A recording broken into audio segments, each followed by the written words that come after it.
The following presentation is brought to you by the Realm Network.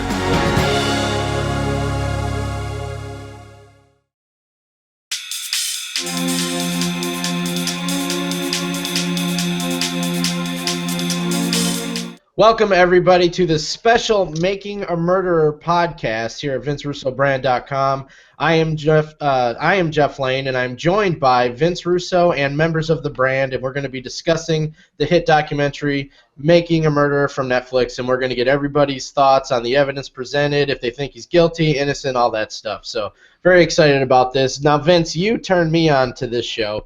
You told me I had to watch it. And I watched it very quickly. So your initial thoughts before we get going into this, what drew you to this, and why didn't you, why did you just keep watching it? Well, I was tuned into this by the guy on Wrestling Inc. that I do the podcast with, Sean Sapp. He recommended it highly, so I just started watching it, bro, and I think all you guys can agree, once you watch that first episode, I mean, you just got to keep going. It's one of those things, Jeff, and you know the feeling. It happened with Lost. Like I jumped on the Lost bandwagon like maybe the second season in, and the first time I put in that first season, I had to watch it through. So immediately with this one, by the time that first episode ended, you had to keep going. So like a lot of you guys, I mean, I think I watched the whole thing in 2 days. Yeah, I did. It was 2 days. I watched 7 episodes in a row, but we're not going to recap everything. Obviously, we're assuming people watching this have seen the show, so we're not going to recap it. It would just take forever. So if you haven't seen this show, you may want to watch it before watching this. But Vince, let's start with you. We're joined also. We got Ryan, we got Marty, we got Luke, we got John and Blake in here. A few spots available. Not sure if people will jump in and out as we go. But Vince, your initial reaction to this documentary, watching it, and do you think he was framed by the police, or do you think he did it? Well, I got to tell you, Jeff, obviously, you got to look at it, because, somebody, being guilty and going to jail, there can't be a reasonable doubt. So based on that, if I was on the jury, there's no way I would have said the guy was guilty, because there is reasonable doubt. If there was reasonable doubt with O.J. Simpson not going to jail, there's reasonable doubt in this case.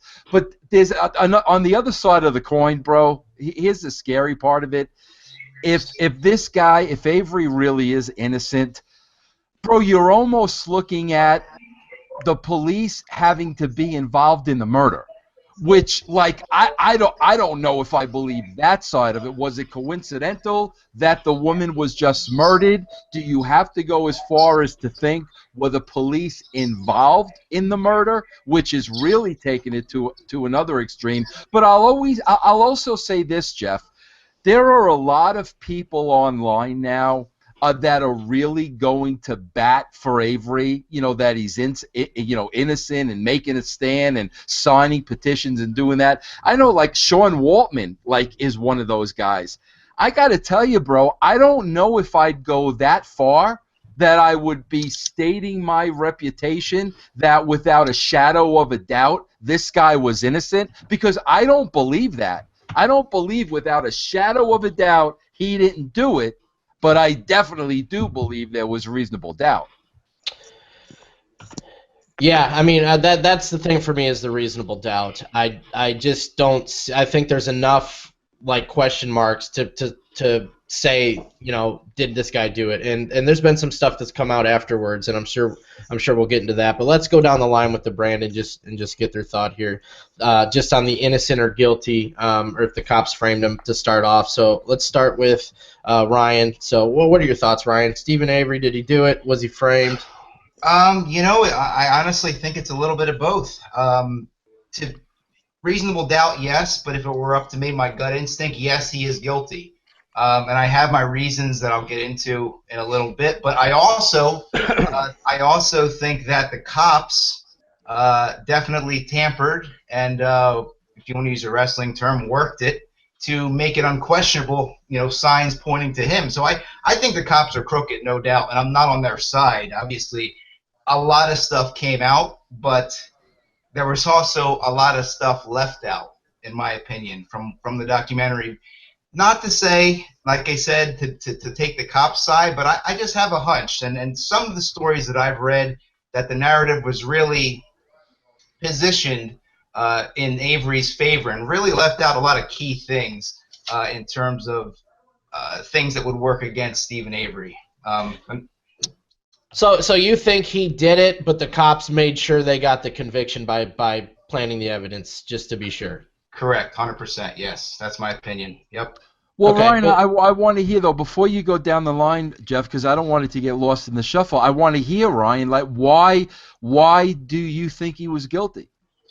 Well, a couple things. For one, well, first of all, let me get back to if this was a total framing, it goes back to the whole conspiracy theory. Everyone would have to be in on it.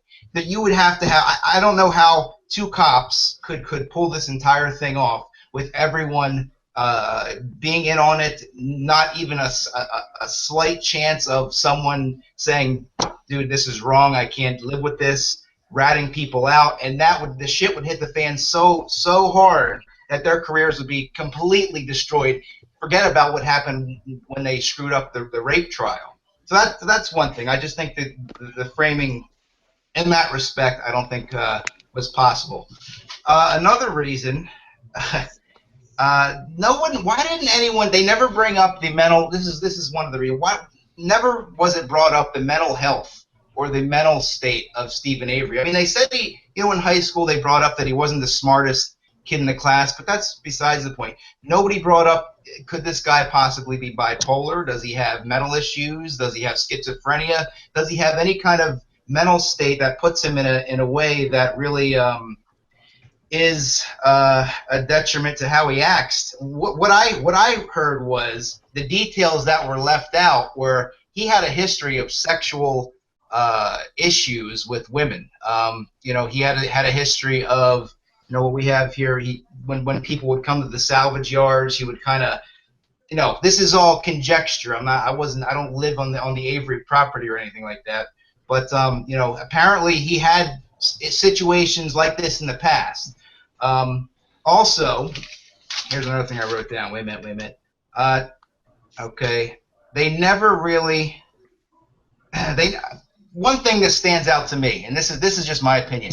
Does anybody remember the scene when they finally had him in custody for the first time? They have the overhead cam, and it's the cop and him sitting down in custody, and he's basically telling him the situation and his getting his reaction initially. In my opinion, if I spent 18 years in prison for wrongfully doing something, just me, because I kind of know how people react, how I would react, and then to knowing in my head they're framing me. Again, to steal a Vince Russo line, pardon my French, but I would go ape shit. Like he was kind of like sitting there just, I didn't do it. I didn't. Yeah, no, you know what? That's a great point, Ryan, because, yeah, bro, you'd be freaking out. Absolutely. But, Ryan, you also bring up another great point, like about the guy's, mental capacity, because one of the first things I said, honestly, bro, think about this, was there's no way the guy would have parked her car on his lot. You know what I mean? There's no way in the world, of all the places to ditch this broad's car, he's going to put it on his own lot. But again, now, based on what you said, was the guy that ignorant that he would? I don't know. Maybe. Yeah. I mean, I don't think he was wrapped to that. And again, that was never covered. He's that ignorant to park the car on the lot, but he's smart enough that he can get rid of every single drop of blood in what was described as a grisly murder? No.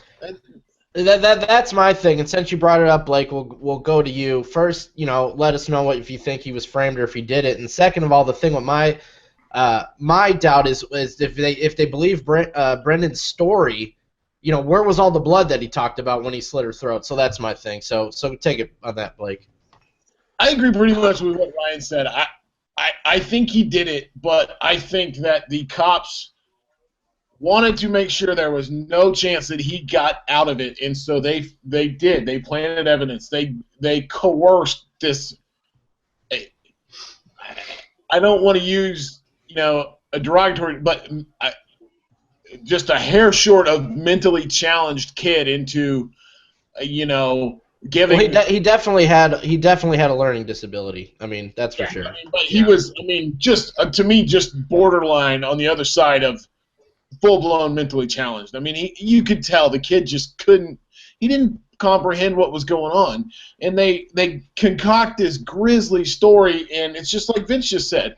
If he's dumb enough to leave the car on his property and not when there's a car crusher on the property that could have got rid of it for good, but he's smart enough to completely clean up a scene where they supposedly raped her, cut her throat, stabbed her multiple times, shot her inside the trailer. If you listen to the kid's story, where's the blood? So I think he did it. But I think that they made it out to be 10 times worse than it really was. So, Blake, in your opinion, since you think he did it, now, interesting enough, that's 2 votes for yes, he's guilty. Do you think Brendan was involved or not? Yeah, I think Brendan was most likely involved. But I will say this before you go to somebody else. I think he did it, but just like Vince said, based on the letter of the law and what you're supposed to happen in trials, I think he murdered her, but I think he should be on the street right now because his lawyers proved a reasonable doubt without a doubt. I mean, because those cops, this show, and I'm sure we'll get into this here in a minute, this show was slanted one way. There's no denying that. But you can watch the footage of that trial, and those lawyers proved a reasonable doubt. Yeah, that's true. The documentary was obviously designed, to give you the impression this guy was framed. Yeah, you have to take that into consideration, but that doesn't mean it's not true either. So, I think it's interesting. We got 2 guilties so far. Vince, what do you think about Blake's take on it? I would love to hear. I don't think we should go there yet because I want to hear what the other guys have to say. I would love to hear both Ryan and both Blake's theory of what happened. Okay. What they think. I mean, walk me through this. What do they think happened? But we can do that towards the end. I just want to hear what everybody else has to say. Okay. All right. Well, let's go to John. And John, is this your first time on one of these shows? Yes, it is. All right. Well, welcome, man. Glad to have you part of it. Welcome. Thank you, Vince. It's one of those shows when you were talking about the Scream Queens, and you were saying you towards the end you still had no clue who the murderer was. That's exactly how I felt at the end of this show. I don't know if he's guilty. I don't know if he's innocent. I'm pretty suspicious of the nephew who was going hunting. He seemed a little too eager to throw his uncle under the bus. Brendan's brother, right? Yeah. The guy who was taking a shower, saw the Howback woman photographing the car, and then drove off to go hunting.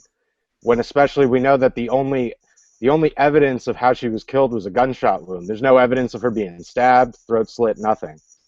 So, little suspicious of him. I don't know if the niece, that girl who took the stand, I don't know if she's covering after the fact or if she was telling the truth the first time. The boyfriend, the ex-boyfriend, is also another one. It can go so many different ways. But, I don't know. I'd have to say it's very suspicious how the bones were found right next to his house. They were buried right next to his house. How would he not know about that? How could he not know someone's digging up the hole right next to his house and dumping something, regardless of what it is? And I think I asked myself that same question, and I think the answer to that is you got to remember. Somebody correct me if I'm wrong, but you got to remember, according to the documentary, they made him leave the premises for a long amount of time, right, guys? I think it was 8 days. How long was it? Yeah, 8 days. 8 days. So they cleared him out of there for 8 days. So, I think that's the answer to that question. I mean, because that was the same thing I said. Okay, bro, you're not going to see them, digging a hole and burying bones. Well, no, because they cleared him off the property for 8 days. That would suggest, though, that the police would have had to dig it up, though, wouldn't it? Absolutely, yeah, no doubt about Yeah. it. Absolutely, yeah. Yeah, I see. I really wouldn't put it past them, but at the same time, I can't see them going to such great lengths, following up, tapping his phone, seeing who's going to the property, wait out, and then, kill the first person who goes to the property over the whole situation. That's a bit much of a leap, I think. I think that who knows, one of the family members, like the nephew, could have done it. He had the gun and everything, was going hunting. And someone with access to the property, I think, other than the police during that 8-day period. But, I mean, it was a great show. It just, regardless of, the actual facts and everything surrounding it, it was a riveting show. Like, I could not stop watching it.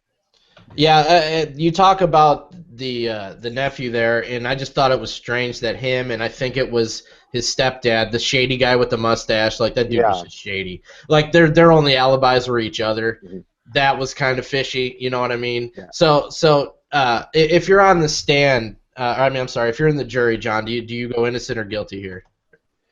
I'd have to go not guilty. The biggest thing for me would have been the blood sample that was tampered with. I mean, how do you explain that? Now, it could be he was guilty, but they definitely planted evidence. Like, there's no way around the blood. I mean, there's, the labels are slit, the cap has a hole in it. I mean, really no way around that. Like, there's no other reason for that. But isn't it incredible to you, though? Here's what blows my mind. I agree with you 100%. But isn't it incredible to you that the cops didn't clean that up?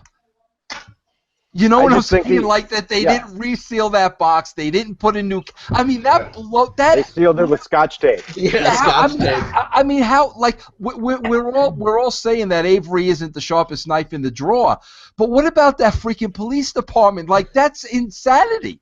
Yeah. Oh, the total incompetence, but I don't put it past them to be that incompetent. Whenever something like this, happens, there's always something that gets left behind that's incredibly stupid like that. See, I think But it gets brushed under the rug, just like this got brushed under the rug. Like, you would think that the blood sample would be like headline news, but I think that's part of the problem, to be honest with you. We're kind of dealing with a lot of people in this case that aren't, exactly intellectual.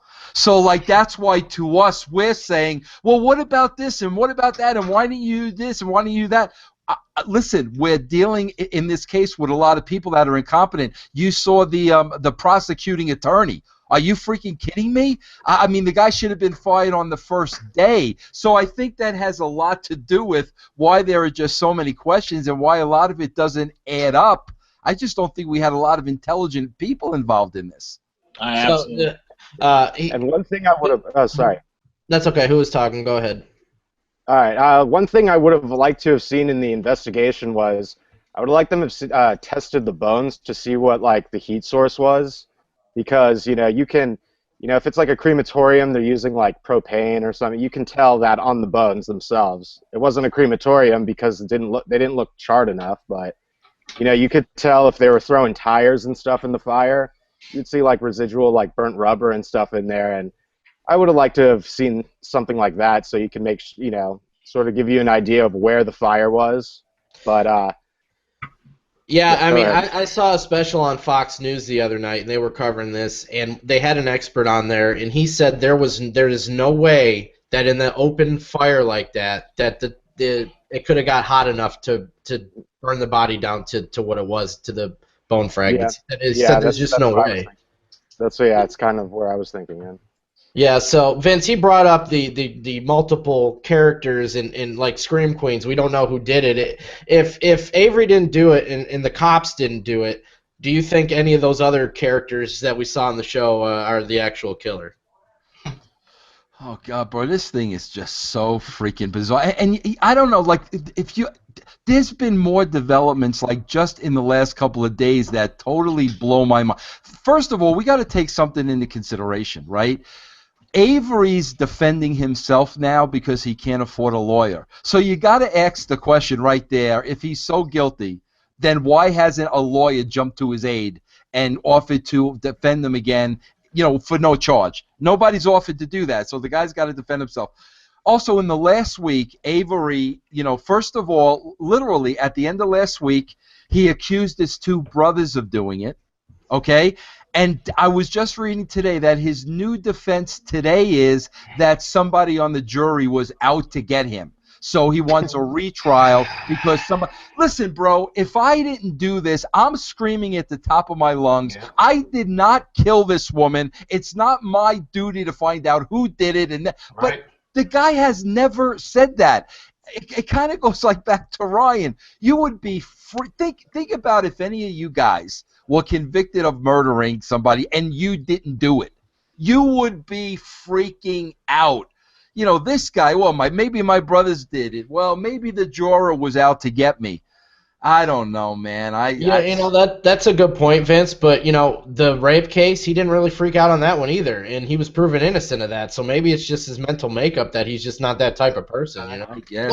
What Vince said about the lawyer, the very first episode of this show, when he got out of jail, you saw him with the governor of Wisconsin and the attorney general. All these people in the state government were on his side and doing press conferences with him and all this stuff. And now you're going to tell me that if anybody thought there was a shred that he was innocent, that they wouldn't have been by his side again? They're just going to completely, we can't do this twice. Let's just, let's keep him in jail and turn our back on him. I think when they found that car, and he was the last person to see her, and that pretty much sealed the deal for any of them. They just, kept them. So I think that's when they took him off that website for the Freed People of Wisconsin or whatever it was website.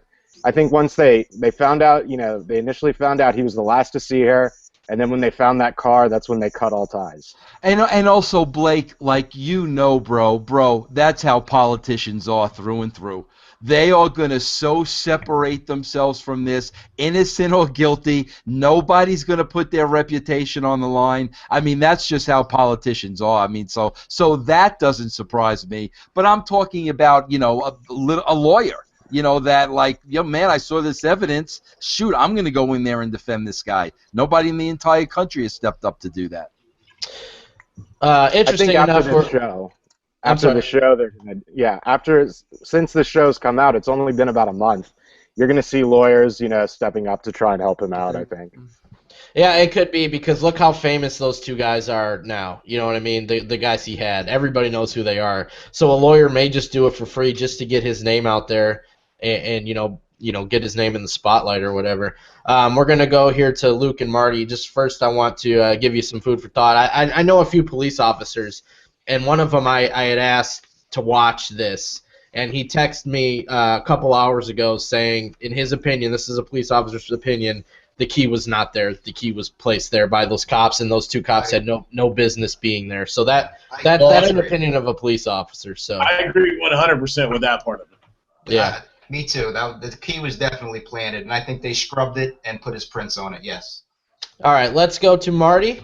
Before you give your full thoughts, Marty, let's hear it. Not guilty or guilty? I think he is guilty. However, I don't think the picture they painted on how he did it, I don't think that's how it actually happened.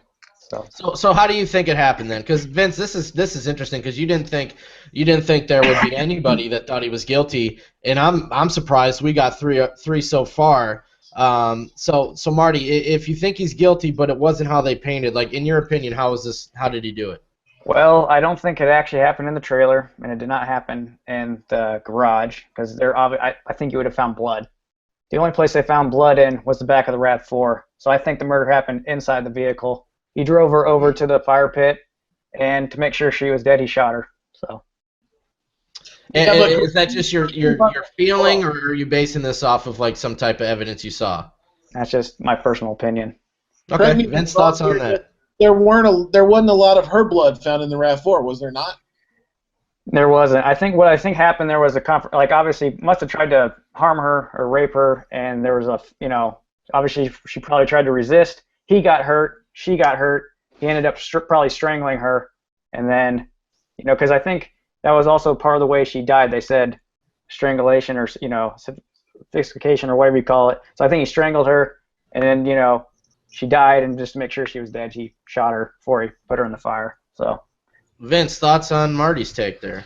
Oh man, I don't know, because correct me if I'm wrong, but I mean the only place they did find her blood was in her own car, right? Is that the only place they found the blood, right? Yep. Yeah, I believe so. In the back, right? It was in the back Yeah. there. So he must have had her down, and there was she resisted, and and I guess he couldn't get the job done, so he just killed her. And Yeah, because you got to ask yourself at that point, like, how does the car get involved in this? You know what I'm saying? If she was bleeding in the car, like, how did that happen? Because if he killed her in the trailer, or if he killed her in the garage, how did he ever get her in the car, and why? Because the pit was right outside his trailer. So what was the point of putting her in the car at all? Or maybe he got into the car with her, and then maybe talked his way in, and then went for the attack. And I don't know. That's what I think happened. But yeah, I don't know, man. All right, and Mr. Luke, what's your thoughts, man? Guilty, not guilty? Well, being a Wisconsin citizen, I thought it was kind of interesting because you don't hear about too many of these high-profile cases, I guess, in regards to murder here. But my feeling after solely on the documentary, not looking at anything else, I'm going to probably say not guilty, just based on I felt like the defense put up a better argument than the prosecution. So, okay, I'm assuming then you got reasonable doubt Yes. after seeing all that. So in your opinion, even throw out the reasonable doubt. If you had to guess, would you put money on that he did it or he didn't? Well, I mean, the first thing that after I got relatively into the show that I never really understood came up, which is a major aspect in all murder cases, is motive.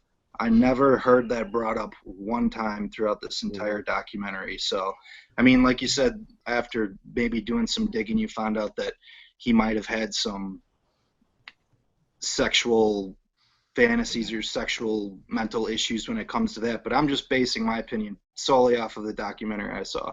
So based on that, I never heard there was any motive or any reason for him to even kill her. So before we get into the details and all that stuff, I just want to know where the motive was. Maybe I missed that, but I never heard that mentioned once.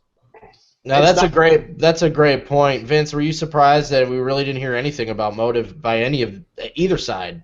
No. I mean, I don't think it was. I don't even think it was. I don't think not only did we not hear about it, I don't think it was ever brought up. Which is strange because I mean that's true, man. That's always the first thing that you hear. Yeah, but it's not strange for this show though, because they're not going to bring it up because it was slanted towards Steven. I guarantee you it was brought up in the actual trial. Well, I mean that's possible, but like I figure like it would have been in this article, and I'm going to get into this and get your guys' thoughts. There's been lots of evidence that have come out, people saying that was omitted from the documentary, to make this a slant that he's innocent, and that wasn't in here. There was no motive in here, so that is a curious thing. Well, hold on, Jeff, before you get into that, does that mention the phone calls and the opening the door with a towel, only a towel and stuff like that? I mean, that's not motive for murder, but I mean that could go to Marty's story of maybe this wasn't about murder to begin with. Maybe this was preying on her sexually and it backfired, so he felt he had no choice but to kill her after that.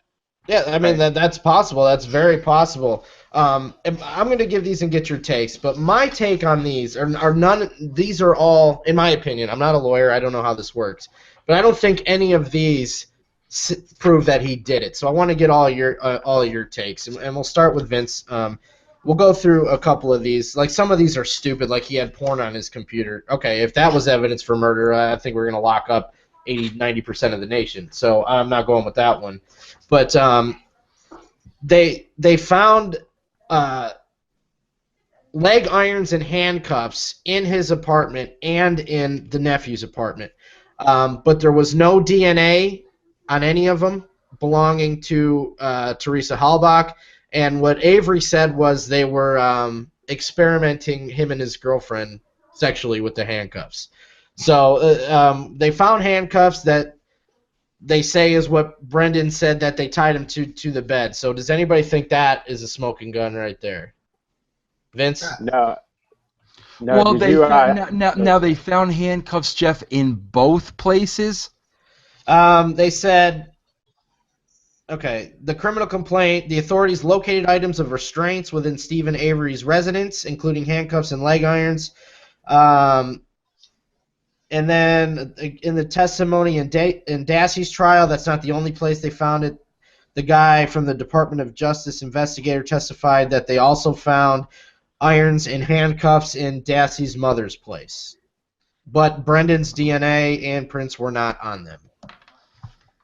Well, I mean, with all due respect to Luke, those characters in Wisconsin, I mean, bro, who knows That what is they're not doing? everybody Listen, in Luke, come on. Wisconsin. Who knows I'm what from they're the doing with the handcuffs, bro? Honestly, and the fact that they found them in the nephew's house, I don't think he had any girls and was doing anything with handcuffs. Hey, Come on, do you not have shackles in your closet right now? I do not. I'm All telling you right. right now, that show is a poor misrepresentation of the Wisconsin people. Did you see the picture of the shackles too? They were like right out of like a bad movie. It was they had they were pink furry handcuffs, or pink furry leg shackles. Is that the truth, or is that true, or you kidding Yes, around? I saw it too. It's the guy's holding it up in court, and they have the okay. around it. Let's rule out the shackles. Yeah, they would look like they were purchased at some adult novelty store. All right, let's rule out the shackles. I think it's fair to rule that out. Blake, can we rule out the shackles? Oh yeah, absolutely. He was using them for something else. Now this one is what most people are considering the smoking gun. So I want your thoughts on this. They say that they found DNA from Stephen Avery's sweat under the hood of Halbach's car, and what they're saying is the experts at the trial or whatever said that you can't plant the sweat DNA unless the cops were walking around with this vial of his sweat, okay? Apparently the DNA on the key was also sweat. So DNA under the hood of the car, no blood, nothing from her. Is that a smoking gun? Yeah, Ryan, you're shaking your head. What's your theory on that? You know what the biggest smoking gun is that was grazed? First of all, not to go off track, but yes, that is a big smoking gun, and that is a sign because you can't plant sweat, and obviously that's signs of a struggle, or he was doing something to rig something or struggling with her. But the biggest smoking gun to me was the story prior to all this when he was sexually attracted to his cousin. He ran out on the field. This was prior to everything. Pleasuring himself, and then he ran her off the road.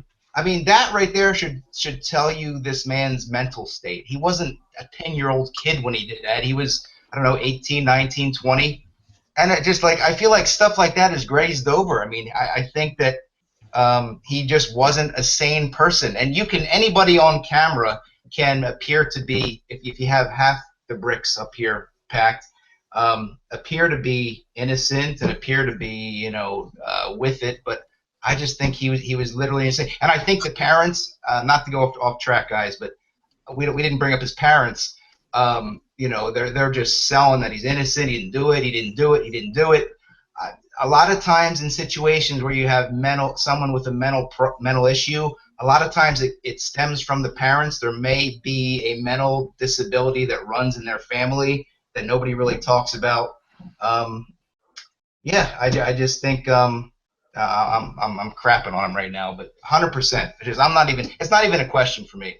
Sorry guys. All right, Vince, I want to throw this at you because this just came out yesterday in an article. People have been trying to debunk these new forms of evidence. So this came out yesterday.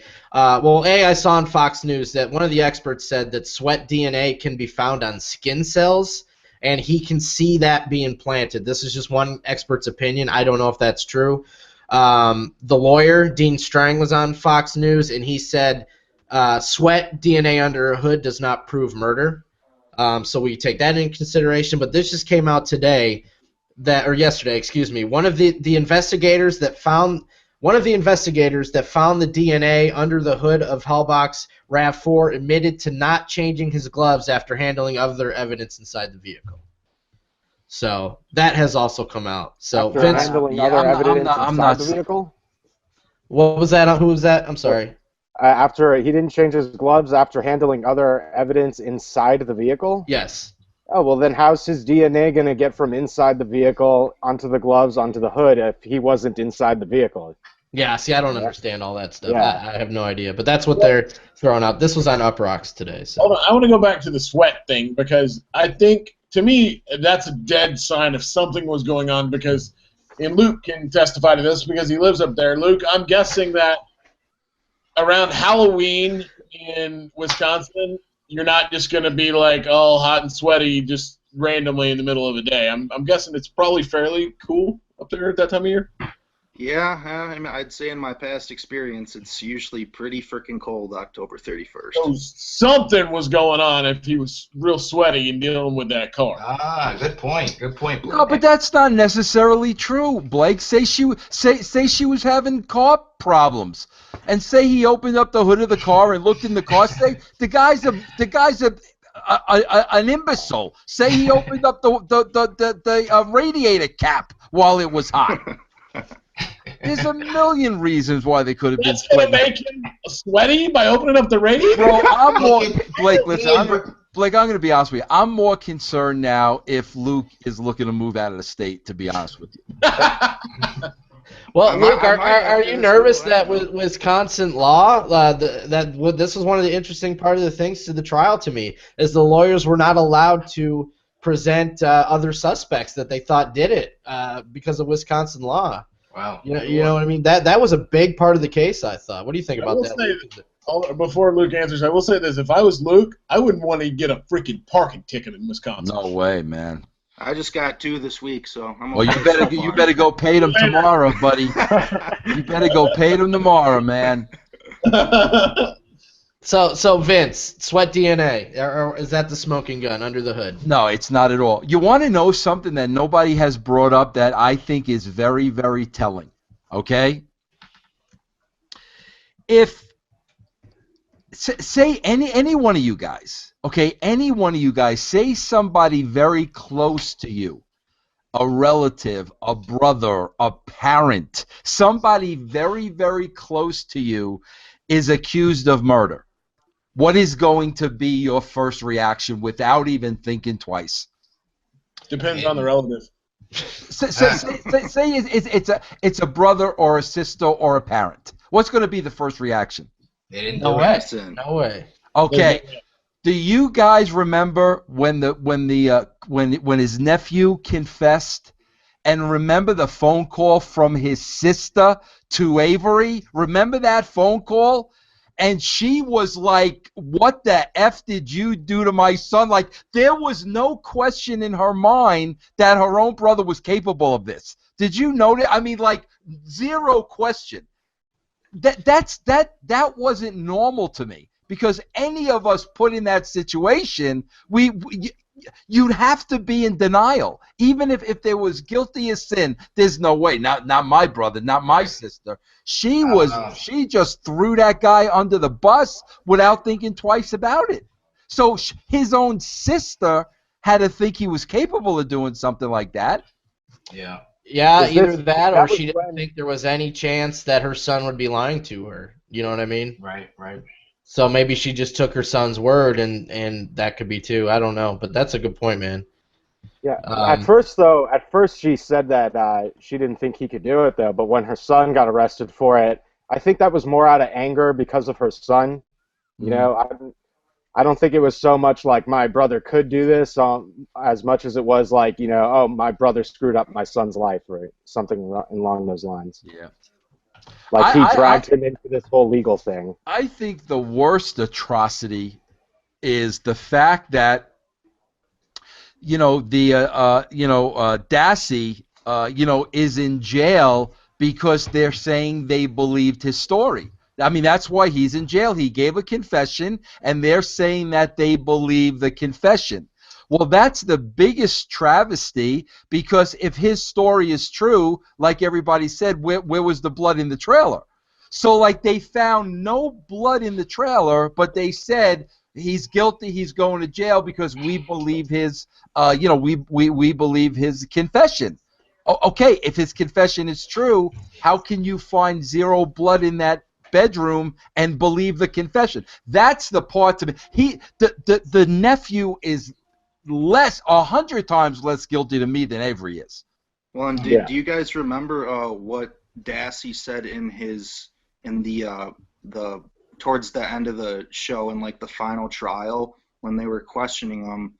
I don't actually the girls. Yeah, I was just about to bring that up. Like, if obviously the kid is somewhat mentally handicapped, and I've never read the book because he described as reading the book, but I've seen the movie, and a scene somewhat similar to that, not to the extent, but of the girl being tied up and stuff. Like, if he can't remember and piece together all these other pieces, but he remembers this one book he read, like, I don't know, I felt that was kind of ironic that he could pick that out, but everything else to him was just kind of swirling around. But there's that one thing that he could specifically point out above all else.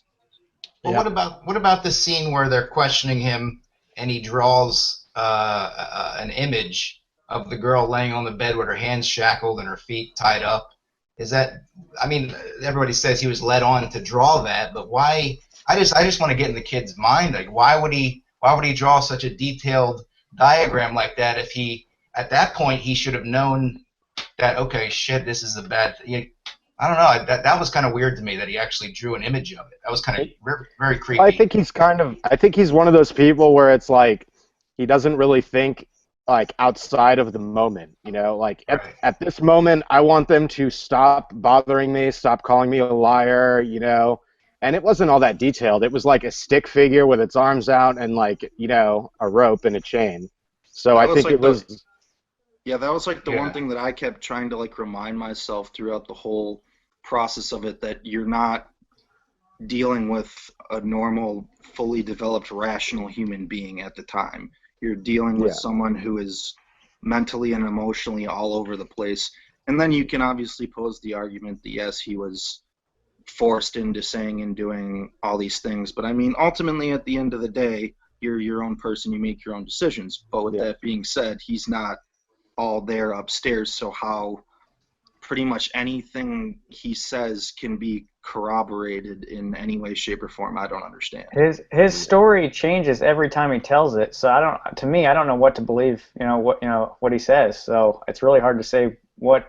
I think he was involved in it, but it's really hard to say what exactly happened because his story is different every time, and they're completely different. So, Jeff, do you remember the scene at the end, one of the last episodes, when his sister was on stand, and she blatantly, I mean, anybody would have a brain can tell that she blatantly covered for her brother by saying she didn't remember, and then they presented her with what she had said prior to, and it was that Brendan had confessed to her that he saw toes in the fire pit or something like that. Like that to me, that's a red flag that he had some involvement in it. I don't know what, but he definitely. I really feel sorry for the kid. I want to make that clear, but I do think he was somehow attached to the situation. I agree. Yeah, and I mean, you're looking at this girl. It was a sister or his cousin, whatever. She was 14 years old. So. Right. What is this doing, this whole thing doing to this girl's mind? You know what I mean? She's probably got family members telling her, you need to say this, you need to cover for Brendan. Then there's other family members, maybe the stepdad, who I think probably did it, in my opinion, telling her, you need to tell the truth, you know what I mean? So who knows what's going on in the mind of this 14-year-old girl. Jeff, what makes you think the stepdad did it? Just because he's shady, and I'm being prejudiced at his shady-looking character. It's the mustache, I think, dude. Does that mustache, man, and just he just looks shady, man. Wait a minute, Jeff, I gotta say something real quick. Speaking of mustaches, was it just me, or does Ken Kratz remind you of Bruce Pritchard? Yes. A little bit. Little bit? That's the first thing. That's what first thing I saw him. I said, "That's Bruce Pritchard with a mustache." Bro, how bad was that guy, man? I mean, how bad was he? He came off as a complete Judge? Luke, you got to get out of. Listen, you got to get out of Wisconsin, honestly, bro. Has anybody ever seen a criminal case where they hold a press conference and just go absolutely? Now, we talked about it a few minutes ago that I don't believe that story was true, but absolutely just in depth and give grisly details of a murder in a press conference? I never seen that. I never seen that. Yeah, and then he didn't even use it in the trial. If you look at the guy with the mustache, and then also the two brothers, like the end himself, they all have a history of like sexual assault and all of these other sexual crimes. So who knows? I mean, the whole family seems to have. Each one of them has issues, so it could, and they were all on the property and all had access to the property. So who knows? Well, and I just pulled up I was just looking on the internet on stuff, and now apparently Avery's fiance is speaking out against him, claiming that he was a monster and that he, beat her all the time. And maybe which one? The one with the '90s hair there? The one that he bought the handcuffs with. Yeah. Well, she's looking for a date.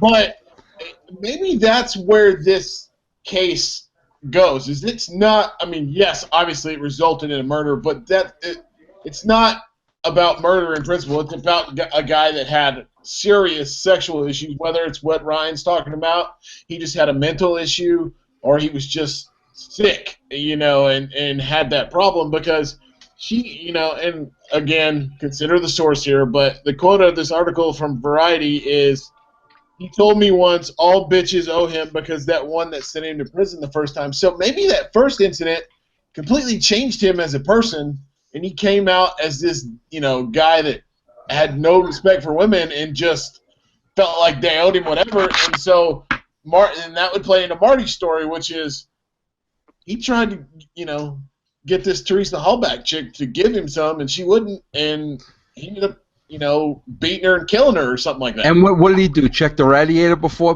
that? No. So it was at a wrecking yard. So when he moved the vehicle, he probably after he got done doing the dirty work, when he usually that's why he was sweating.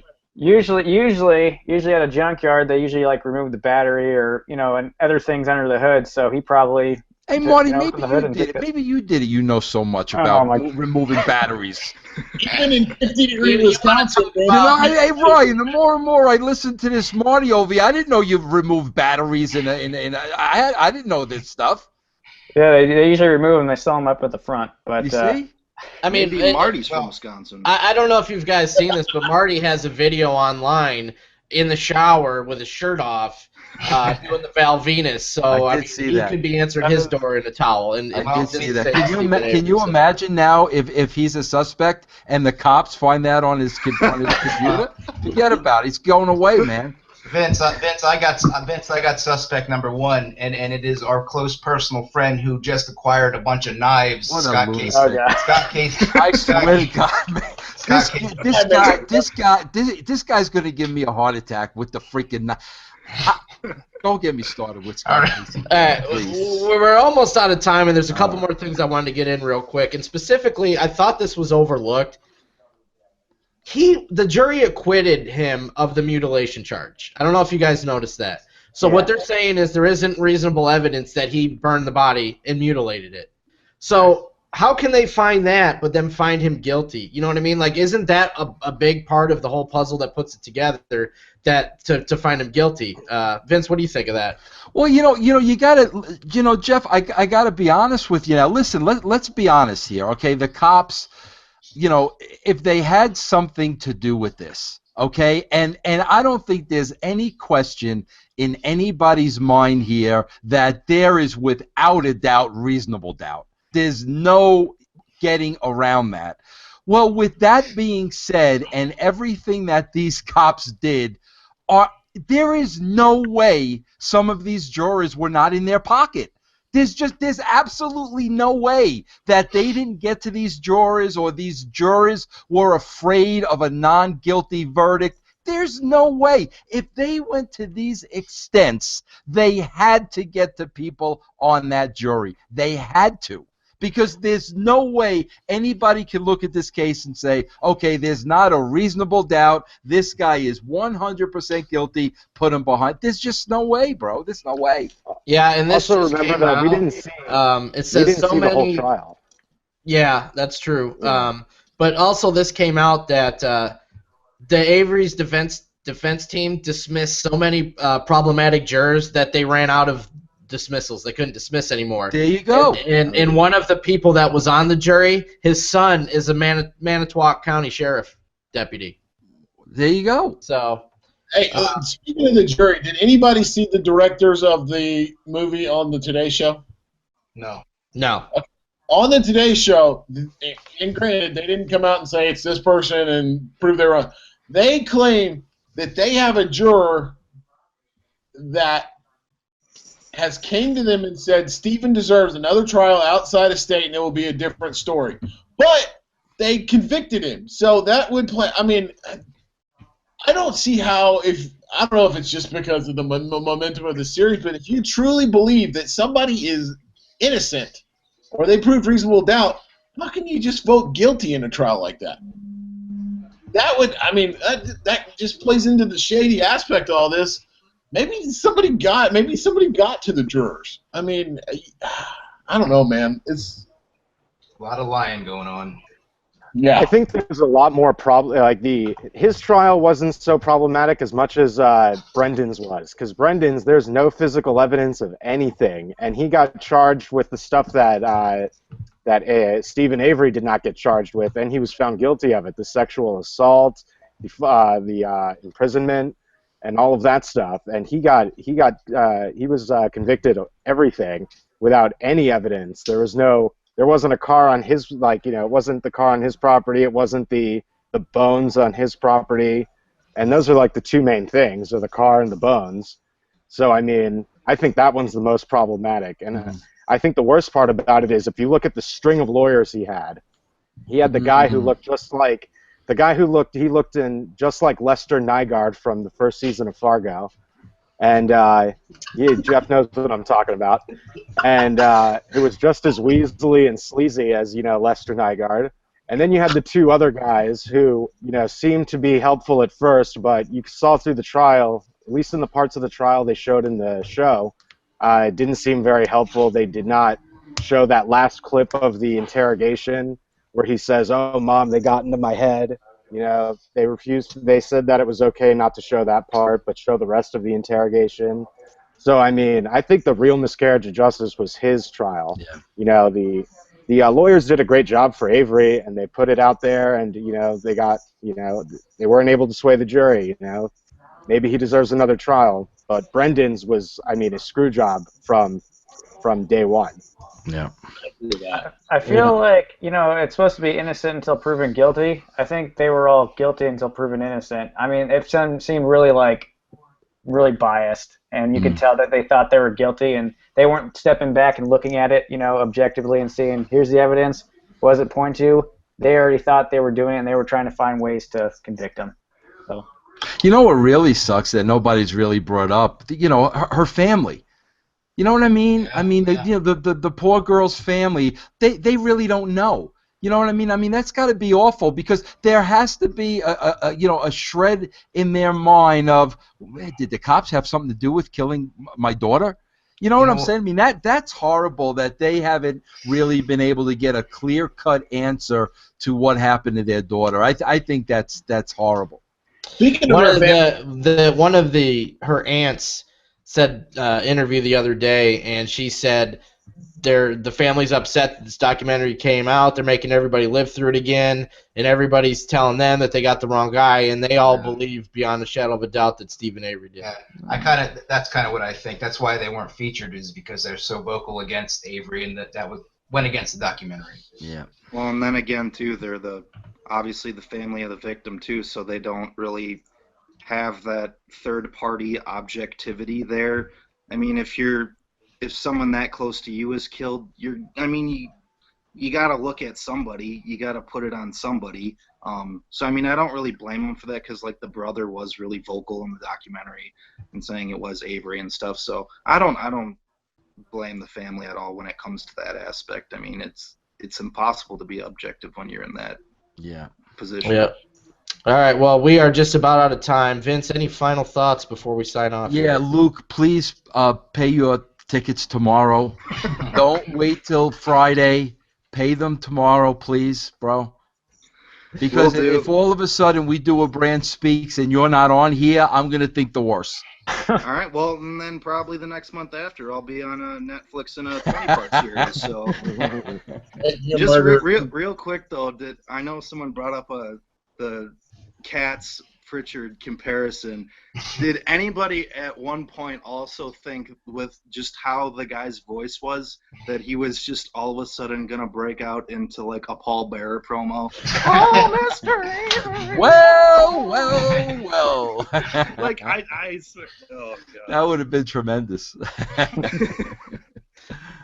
Well, thanks for joining us, everybody. And listen, everybody that joined Vince and myself on here are VIP members of the brand. So if you want to be on a show like this in the future, just all you got to do is sign up for the brand. And right now we're running a special. If you use the code word brand, you can become a member for only $3.95 a month, less than $1 a week, and you get locked in at that price. You won't ever have to pay the original price as long as you keep your account active. You can opt out at any time. I don't think you'll want to, but you get, all of our content. We do 5-6 video shows a week. We got stars from wrestling, entertainment. Vince discusses the Attitude Era WWE shows he wrote, and we're going to be doing more things like this. So VinceRussoBrand.com. Use the code word brand by the end of this month to get locked in at $3.95. So, Vince, anything else real quick? No, just thanks for joining us, guys. I mean, that was really, really insightful, and I'm sure we may even do a follow-up to this because I don't think it's going to stop here. I think there's going to be more evidence. There's going to be more publicity. Everybody's talking about it. So I'm sure we'll follow this up, but I really, really appreciate you guys joining us tonight. It was a lot of fun, man. All right, and for Vince Russo and members of the brand, my name is Jeff Lane. We'll see you next time. Take care, everybody. Visit VinceRussoBrand.com to sign up for exclusive VIP content. You get over 20 new video shows monthly, including Vixens Who Rule and The Swerve, where Vince Russo interviews stars in wrestling and beyond. Listen to Vince and Jeff Lane discuss weekly news and rumors and review Attitude Era Raws. Also, watch the cult hit Bucket Full of Chicken next. Go to VinceRussoBrand.com and click the red subscribe button to join now.